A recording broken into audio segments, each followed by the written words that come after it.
Students, हम लोगों ने 28 का जो चैप्टर है उसको स्टार्ट कर रखा है।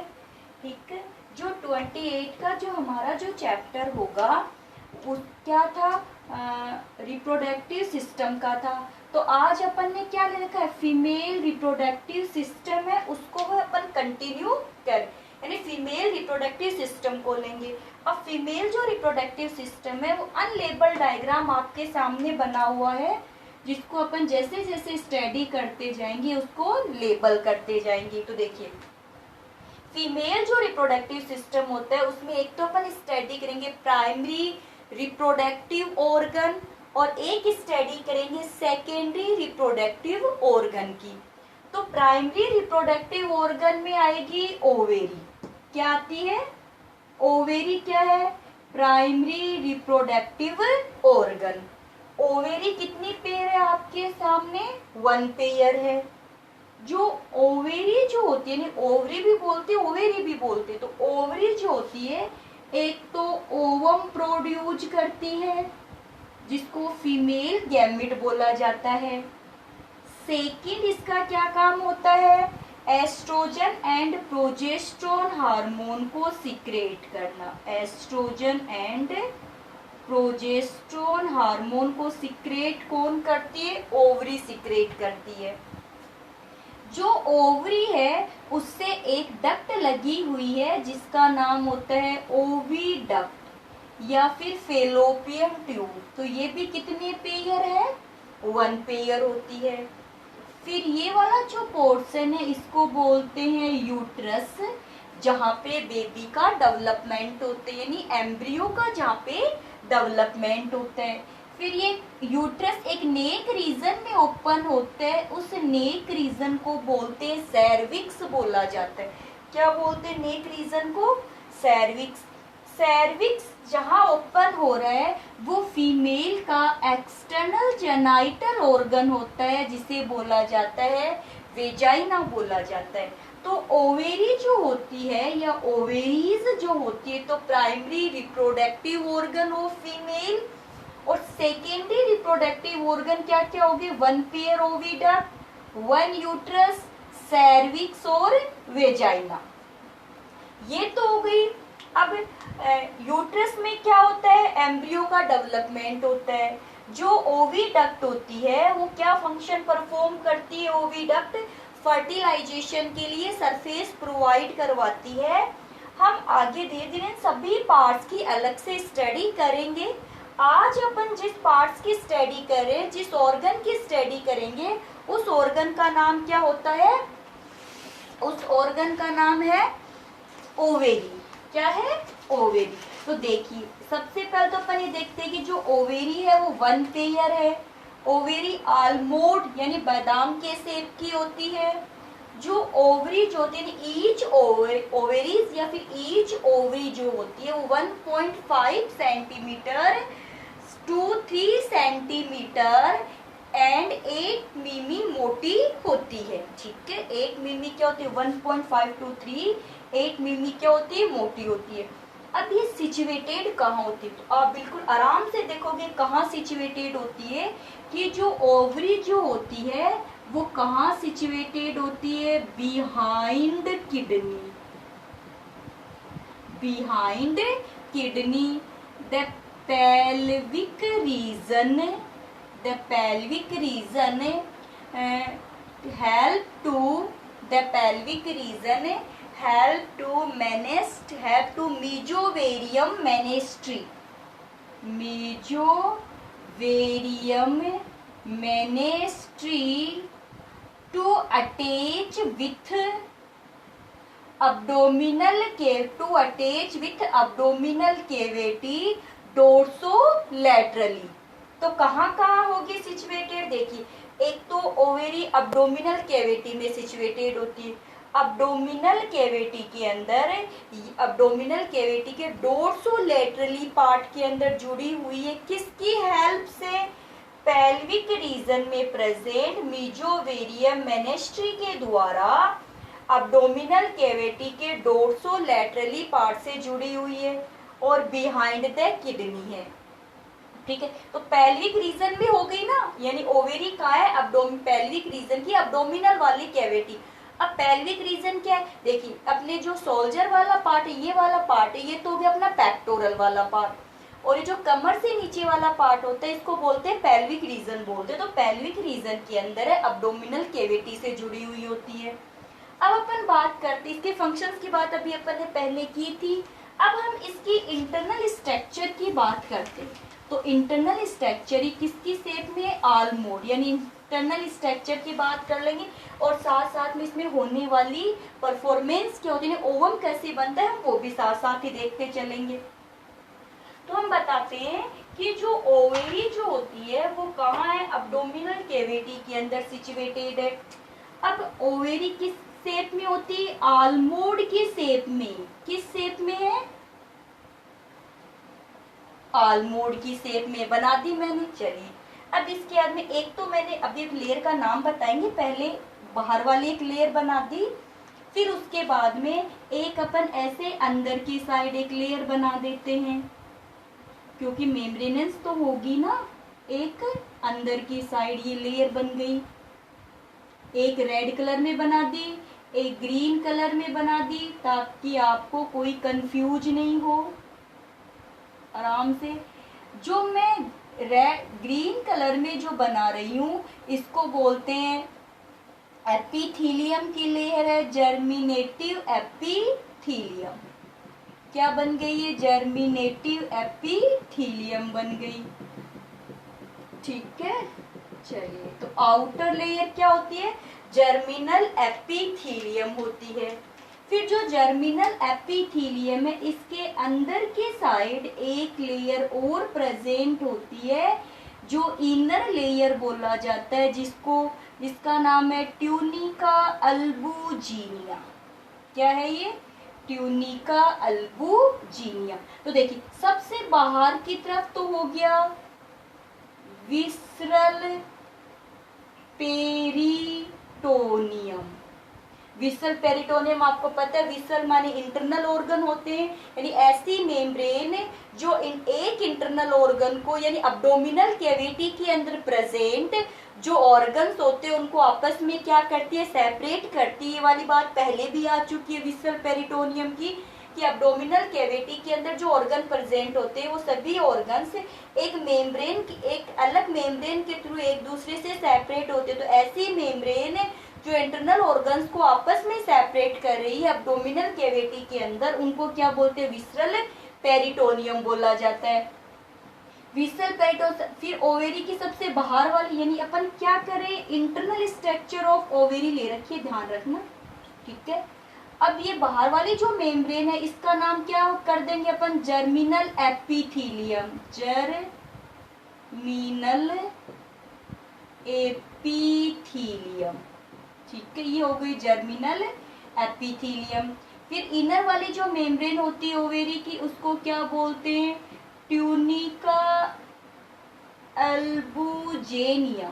सबसे अंदर वाली ट्यूनिका अल्बुजिनिया और बाहर वाली मेम्ब्रेन कौन सी होगी, जर्मिनल एपिथीलियम हो जाती है। फिर देखिए ट्यूनिका अल्बुजिनिया के अंदर की तरफ कनेक्टिव टिश्यू का नेटवर्क प्रेजेंट है। तो ये कनेक्टिव टिश्यू वाली जो फॉर्म होती है, आपको जो व्हाइट पोर्शन पूरा दिखाई दिया, यहाँ पे कनेक्टिव टिश्यू है, तो इन कनेक्टिव टिश्यू की जो फॉर्म है उसको क्या बोला जाता है, स्ट्रोमा। इसको क्या नाम दे देंगे, स्ट्रोमा नाम दे देंगे। स्ट्रोमा के अंदर भी जो बाहर वाला आउटर पोर्शन रहेगा उसका नाम तो हो जाएगा कॉर्टेक्स। क्या नाम हो जाएगा, कॉर्टेक्स। और बीच वाले पार्ट का क्या नाम दे देंगे, मेडुला। तो inner side of the connective form is known as the stroma, the outer stroma is known as the cortex और the inner is known as the medulla. अब ये जो मेडुला वाला रीजन होता है, in the medulla region to contain the blood vessels, arteries, ठीक है, veins and the nervous cells etc are found in the medulla region. In the cortex region to found the ovarian follicles. In the cortex region to found the ovarian follicle. The ovarian जो follicle जो होती है उसको क्या बोला जाता है, structural and the functional unit of ovary, ovarian follicles. Ovarian follicles को क्या बोला जाता है, structural and the functional unit of ovary बोला जाता है। इतनी बात आ गई समझ में। विसरल पेरिटोनियम है बाहर की तरफ, फिर बाहर वाले जो मेम्ब्रेन है उसको जर्मिनल एपिथेलियम बोलते हैं, उससे अंदर वाली लेयर को ट्यूनिका एल्बुजेनिया बोलेंगे। अंदर वाला जो कनेक्टिव टिश्यू का जो पार्ट होता है उसको क्या बोलते हैं, स्ट्रोमा बोला जाता है। क्या बोलते हैं, स्ट्रोमा बोला जाता है। फिर अपन ये बताते हैं स्ट्रोमा का जो आउटर पार्ट होता है उसको कॉर्टेक्स बोलते हैं और इनर वाले पार्ट को क्या बोलते हैं, मेडुला बोलते हैं। जो कॉर्टेक्स वाला जो पार्ट होता है ओवेरी का, ये कैसा होता है, लूज है, ठीक है। जो कनेक्टिव टिश्यू वाला पार्ट होता है लूज होता है, आउटर जो पार्ट है थोड़ा सा कैसा होता है, हार्ड होता है, क्योंकि ओवेरी थोड़ा टफ और सॉलिड पोर्शन होती है ओवेरी। तो बाहर वाला सॉलिड और टफ पोर्शन होता है, अंदर वाला जो कनेक्टिव वाला पार्ट है थोड़ा सॉफ्ट पोर्शन होता है। तो जो कॉर्टेक्स वाला जो पोर्शन होता है, in the cortex region to found the follicles, इस वाले पार्ट में क्या पाई जाती है, यानी ये ओवेरियन फॉलिकल्स है। ओवेरियन फॉलिकल्स के अंदर माइटोसिस डिवीजन होगा और मैनी ओवेरियन फॉलिकल्स बन जाएगी। इनमें से एक जो फॉलिकल्स है वो अपनी साइज को थोड़ा क्या कर लेगी, इंक्रीज कर लेगी और इसके चारों तरफ फॉलिकल सेल्स आ जाएगी। तो इस फॉर्म को बोला जाता है प्राइमरी फॉलिकल। ये क्या है, प्राइमरी फॉलिकल। जो प्राइमरी फॉलिकल है ये थोड़ी और मेच्योर होती है और जो बाहर की तरफ जो फॉलिकुलर जो सेल्स होती है ये मल्टीप्लाई होकर के मल्टी लेयर बना लेती है।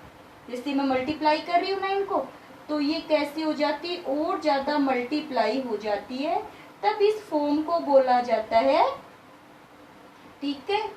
तो ये और ज्यादा मल्टीप्लाई होगी। अब देखिए जो ये फॉलिकल्स जो बनी है ना, इन फॉलिकल्स का क्या नाम होता है, मेम्ब्रेना ग्रेनुलोसा। क्या नाम दे देते हैं इनको, मेम्ब्रेना ग्रेनुलोसा। जो ये फॉलिकल्स बनी है ना बहुत सारी मल्टीप्लाई होकर के, मेम्ब्रेना ग्रेनुलोसा, ये आप ध्यान में रखोगे। मेम्ब्रेना ग्रेनुलोसा ऐसे लग रहा है जैसे कांटों का उभार बना हुआ हो।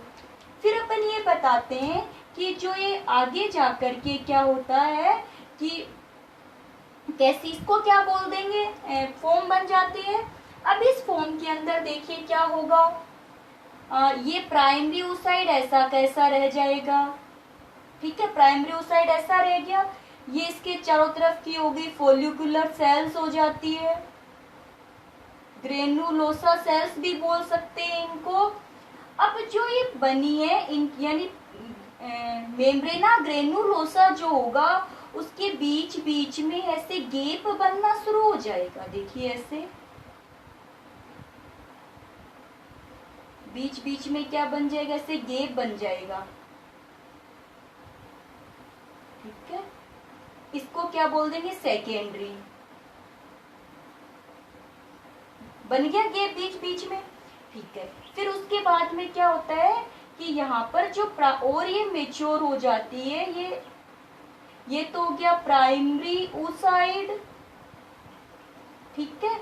अब ये जो गैप बना है ना ये सब मिक्स हो जाएंगे, तो मिक्स हो जाएंगे तो इस टाइप की फॉर्म बन जाएगी। देखिए मेम्ब्रेन ग्रेनुलोसा के ना वो मिक्स हो जाएगी और मिक्स होने पे इस टाइप की फॉर्म बन जाती है। इस फॉर्म को क्या बोला जाता है, टर्सरी फॉलिकल। क्या बन गई ये टर्स, आपको दिखाई दे रही हो कि मैं जैसे जैसे बना रही हूँ यहाँ पर बहुत सारी मेम्ब्रेन्स बन जाती है, इसको बोलते हैं टर्सरी फॉलिकल्स बोल देते हैं। अब देखिए फिर उसके बाद अब देखिए ये प्राइमरी, अब यहाँ पे स्पेस बनाना इसको कैविटी बोलते हैं। इस कैविटी का नाम क्या होता है, एंट्रियम कैविटी बोला जाता है। क्या नाम है इस कैविटी का, एंट्रम।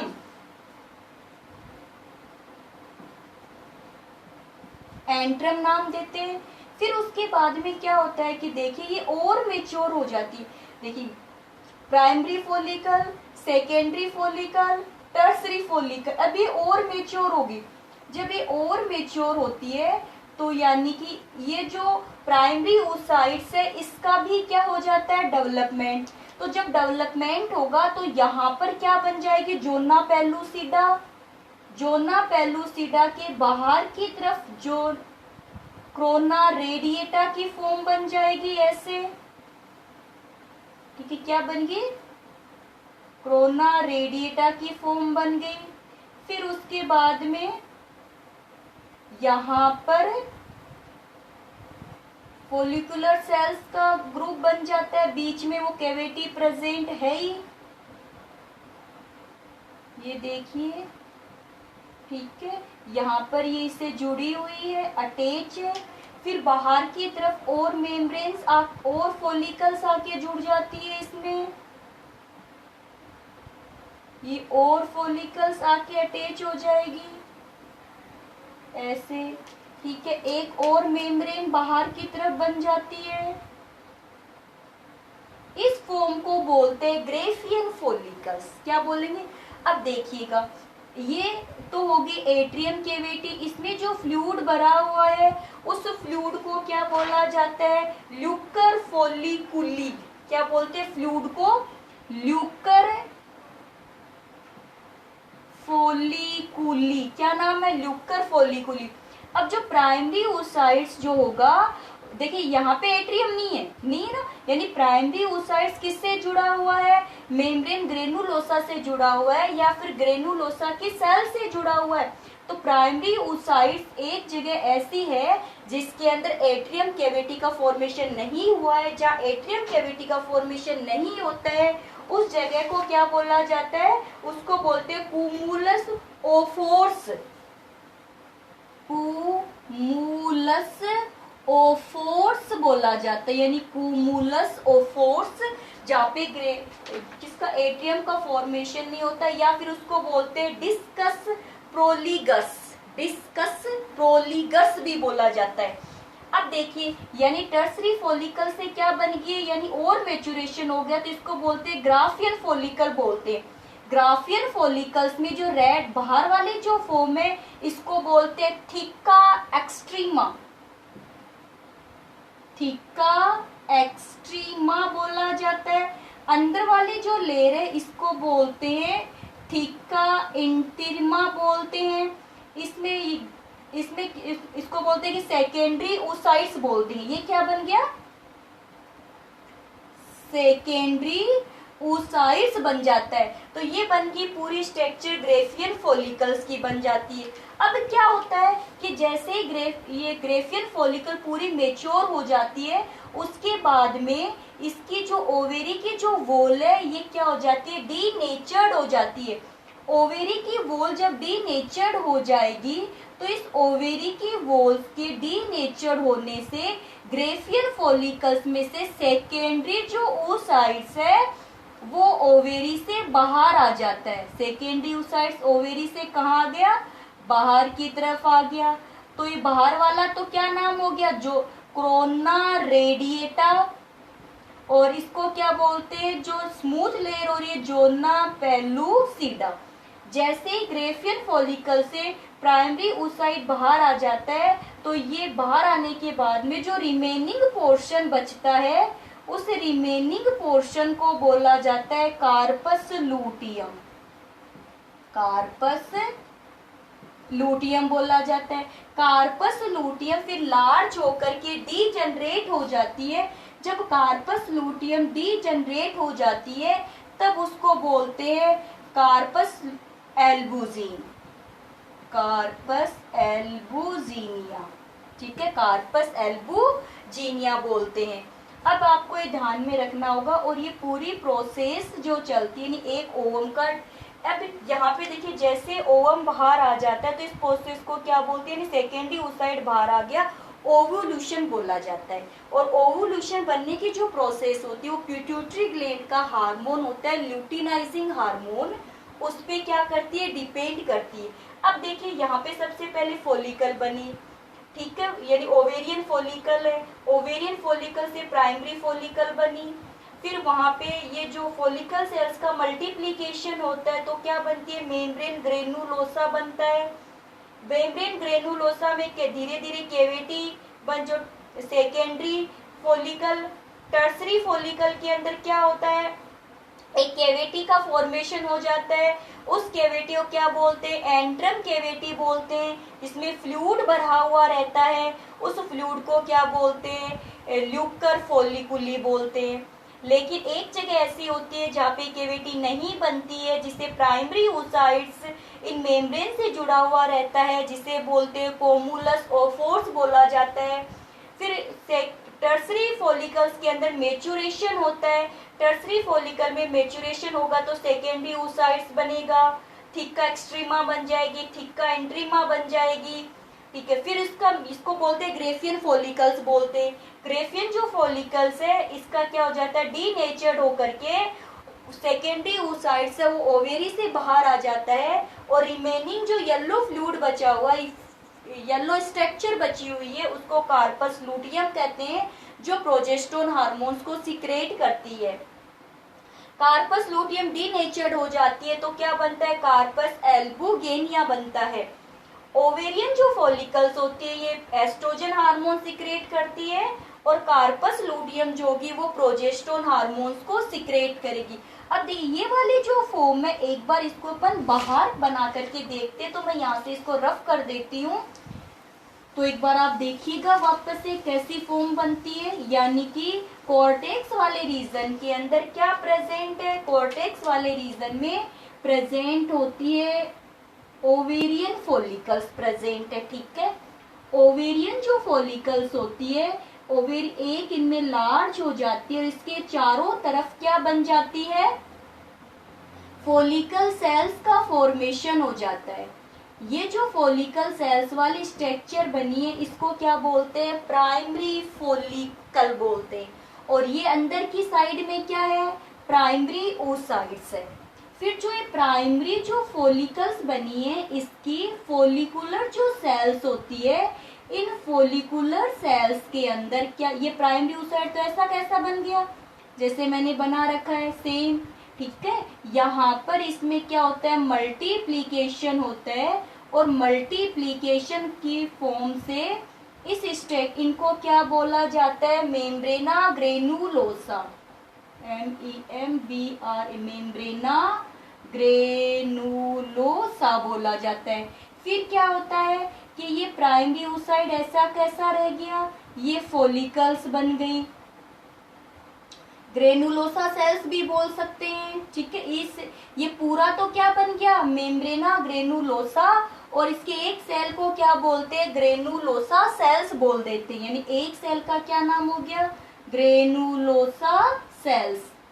अब देखिए ये जो यहाँ पर जो ग्रेनुलोसा वाला पार्ट है, इसके अंदर बीच बीच में स्पेस बनना स्टार्ट हो जाता है ऐसे, तब इसको बोला जाता है सेकेंडरी फॉलिकल, ठीक है। बीच बीच में से ऐसे ऐसे इसमें क्या बन गया, स्पेस बन गया ऐसे,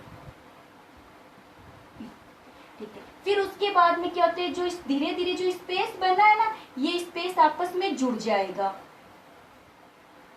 थोड़ा सा आगे ना स्पेस है वो, ये तो प्राइमरी oocytes है ही, यानी ये फॉलिकुलर सेल्स या ग्रेनुलोसा सेल्स होती है।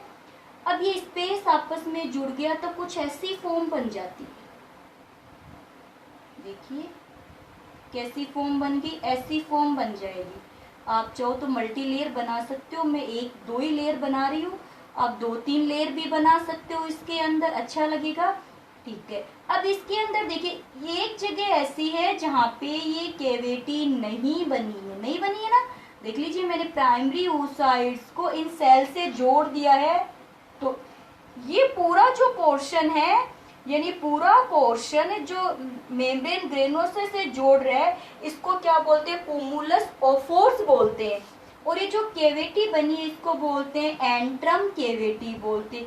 इस कैविटी में फ्लूइड भरा हुआ रहता है, इस फ्लूइड को क्या बोलते हैं, ल्यूकर फॉलिकुली बोलते हैं। लेकिन एक जगह ऐसी है जहाँ पे कैविटी नहीं बनी, उसको क्या बोलते हैं, कोमुलस ओफोर्स। तो ये पूरा क्या बन गया, कोलुमस ओफोर्स।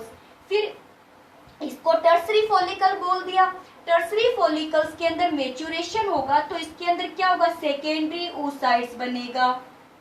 क्या बन जाएगा, सेकेंडरी oocytes बन जाएगा। जब मेचुरेशन के समय अंदर की साइड एक थिन स्मूथ मेम्ब्रेन बन जाए, इसको जोना पेलुसिडा बोला जाता है। फिर उसके बाद में क्या होगा, ये आउटर कवरिंग किसकी है, फॉलिकल सेल्स की है। किसकी रहेगी, फॉलिकल सेल्स की रहेगी। और ये जो फॉलिकल सेल्स होती है इसमें भी बाहर की तरफ और एक मेम्ब्रेन और बन जाती है। तो बाहर वाली मेम्ब्रेन को क्या बोला गया था, अभी मैंने बताया था थिका एक्सट्रीमा, अंदर वाली को थिका इंट्रीमा, और ये हो गया सेकेंडरी oocytes। सेकेंडरी तो इस फॉर्म को क्या बोल दिया जाएगा, इसे बोल दिया जाए ग्रेफियन फॉलिकल्स बोल दिया जाएगा। ग्रेफियन जो फॉलिकल्स होती है वो डीनेचर हो जाती है, जिसकी वजह से जो ओवम होगा वो बाहर आ जाएगा। उस प्रोसेस को क्या बोल देंगे, ओवुलेशन बोल देंगे। जो रिमेनिंग बचेगा वो कार्पस लूटियम। फिर येलो वाला पार्ट होता है कार्पस लूटियम। जो फिर कार्पस लूटियम जब डीनेचर्ड हो जाएगा तो किसका फॉर्मेशन हो जाएगा, कार्पस एल्बुगिन का फॉर्मेशन हो जाएगा। तो ये इंटरनल स्ट्रक्चर बोल सकते हो आप इसको, या फिर प्रोसेस इन द ओवेरी बोल सकते हो कि ओवेरी में कैसे ओवम का फॉर्मेशन होता है।